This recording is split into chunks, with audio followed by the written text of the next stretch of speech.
こんにちは。行政書士社会保険労務士の大園です。中小企業経営のちょっといい話ということで動画をお送りをしております。今回は魅力ある職場づくり推進奨励金についてご紹介をしていきたいと思います。最近人手不足で人が採用できないという会社も多いかと思います。そしてせっかく採用できたのにすぐは辞めてしまうということで悩んでいる会社も多いかと思います。従業員の定着率を上げる考え方にエンゲージメントという考え方がありますけれど、このエンゲージメントですね、魅力ある職場を作っていってエンゲージメントを高めて従業員の定着率をアップという助成金についてご紹介をしていきたいと思います。この魅力ある職場づくり推進奨励金、最大130万円の奨励金として支給されるというものになっております。今回の概要ですけれど、エンゲージメントという考え方がありますけれど、以前あった従業員満足という考え方もありますけれど、このエンゲージメントと従業員満足の違いについてまずは見ていきたいと思います。そして今回ご紹介をする魅力ある職場づくり推進奨励金について、この概要について、そして対象の事業者はどういう事業者なのか、そして申請の流れ、この魅力ある職場づくり推進奨励金は募集の会が決まっておりますので、このエントリースケジュールについて見ていって、最後に注意点とまとめという形になります。まずはエンゲージメントと従業員満足について見ていきたいと思います。従業員の定着率を上げるためにエンゲージメントの向上というのは最近はよく言われるようになってきておりますけれど、まずはエンゲージメントとはどういったものなのかについてですが、このエンゲージメントは働く人が仕事にやりがい、そして働きがいを感じる中で組織や仕事に主体的に貢献をする意欲や姿勢を示す概念ということになっております。そしてこのエンゲージメントが高まっていくと従業員の定着率が向上して企業の生産性向上が高まっていくというふうに考えられています。日本の労働生産性については依然ですね、低い状況が続いておりますので、労働生産性を向上させるためにもエンゲージメントの向上というのは一つの手法かなというふうに考えております。そして以前からある従業員満足、英語で訳すと ES なんていう言い方をしておりましたけれど、この従業員満足と何が違うのかといいますと、この従業員満足度につきましては、労働環境ですとか上下の人間関係、そして福利厚生など職場の居心地の良さを示す言葉という形になっておりますので、エンゲージメントはひいては従業員定着率、生産性向上という考え方がありますけれど、従業員満足というのはですね、企業の業績とのリンクを考えていないというものになりますので、今はですね、従業員満足よりもエンゲージメント、総合的に企業の業績に貢献をする考え方というのが主流になってきているかというふうに思います。そして今回ご紹介をする魅力ある職場づくり推進奨励金ですけれど、こちらの奨励金の目的ですね、こちらは都内の中小企業等の労働生産性を高めるため、そして持続的な成長を促すために専門家の派遣を受ける必要がありますけれど、専門家の派遣を受けて職場環境の改善、人材育成、ライフステージの支援、両立支援というところになりますけれど、賃上げ等の制度の構築や取り組みを行う。そしてそういったことを取り組み、エンゲージメントを高めていくような職場環境づくりをする会社を支援をしていくものという形になっております。今回の魅力ある職場づくり推進奨励金ですけれど、前年度は上限100万円だったんですけれど、今年度に関しましては130万円で上限が引き上げになっております。そしてこの奨励金を受給するためにはですね、専門家派遣というのが大前提となりますけれど、その専門家派遣の受けた後にこの右側の表にある全部で15項目ありますけれど、この15項目の奨励金の対象事業から2つ以上を選択をしていただいて取り組んでいくという形になりますので、ある意味選択式になりますので、会社の状況に合わせて好きなものを選んでいけるといったところがメリットかなというふうに思います。そして大きくはですね、3つの区分に分けられておりまして、従業員のエンゲージメント向上に向けた取り組みとして9項目、結婚等のライフステージを支援をする取り組みとして5項目、そして賃上げで1項目という形になっております。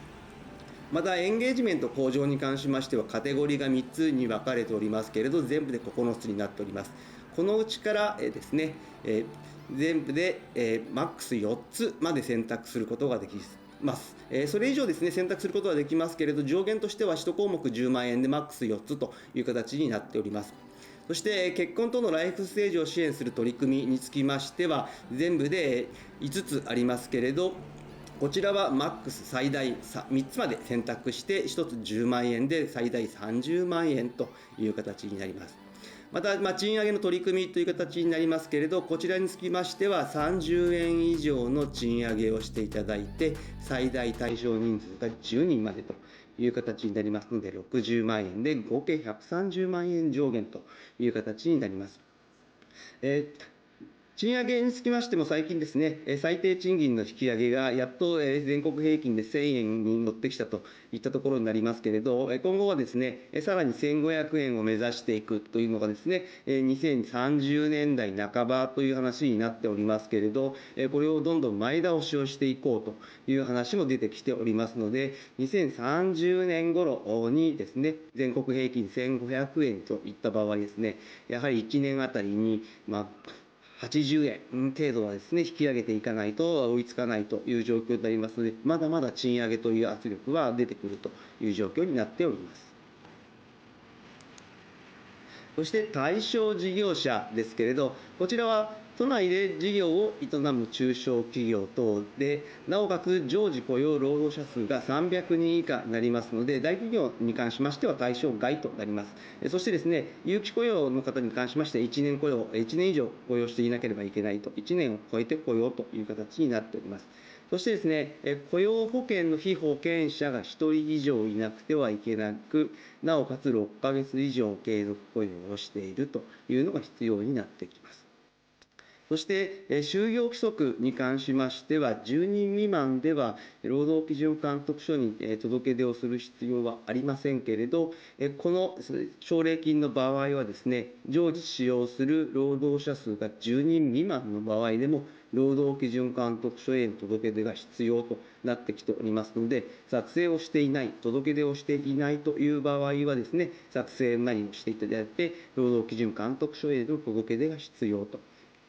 また、セクシャルハラスメント等の防止措置を講じていることということで、セクシャルハラスメントに対する防止措置といいますと、就業規則への記載ですとか、あとは相談窓口の設置といったところになりますけれど、そういったところが記載をされていることと、そしてその他ですね、都税の未納がないことなどの法令違反等がないことといった形になっております。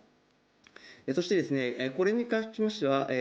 事前のエントリーをしてから支給申請までの全期間を通じて満たしている必要がありますので、事前エントリーだとか支給申請の段階で満たしていればいいというものでないので、注意が必要です。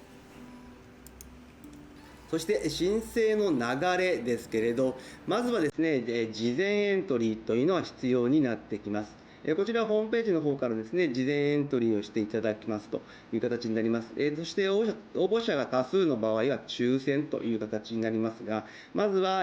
事前エントリーをして、その上でですね、専門家派遣を受けていただく。こちらに関しましては3ヶ月以内に専門家と相談を2回を行っていただくという形になります。この専門家との相談内容につきましては、人事労務管理上の課題だとか、目指したい方向性、そして自社にあった制度の構築などというのを話し合っていただくという形になります。令和5年度はですね、顧問者労使の方でも、派遣が可能だったんですけど、令和6年度に関しましては、同席はできますけれど、派遣としての専門家としては認められないという形になって、変更になっておりますので、注意が必要です。また、事前のエントリーのスケジュールですけれど、全部で10回ですね、各140社を上限で募集をしております。従いまして、どこか、タイミングの合うところで応募していただくという形になりますけれど、エントリーがですね、多数の場合は抽選で漏れてしまうという可能性もありますので、早めにですね、エントリーをしてもらえればというふうに思います。そして最後に注意点とまとめになりますけれど、事前の申し込みにつきましてはですね、無料のグラファーアカウントというのが必要になってきますので、まずはですね、事前申し込みのホームページでの登録をしてみてください。そして、支給申請の期限ですね、実績報告の期限に関しましては、賃上げをするのかどうかというところで期限が変わってきますので、ご自身が賃上げを選ぶのかどうかというところをよく認識をしてほしいと思います。そして賃上げの奨励金の支給額に関しましては、先ほどもご説明しましたけれど、最大10人までとなっておりますが、こちらはですね、結果として10人引き上げたではなく、事前に登録をした方に対しての賃上げという形になりますので、途中変更できませんので注意が必要です。従業員のエンゲージメントを高めていって、労働生産性の向上、業績の向上、そして従業員定着というのを高めていってほしいと思います。今日の内容が明日からの経営にちょっとだけ役に立つことを願っております。ご視聴ありがとうございました。それではまた次回。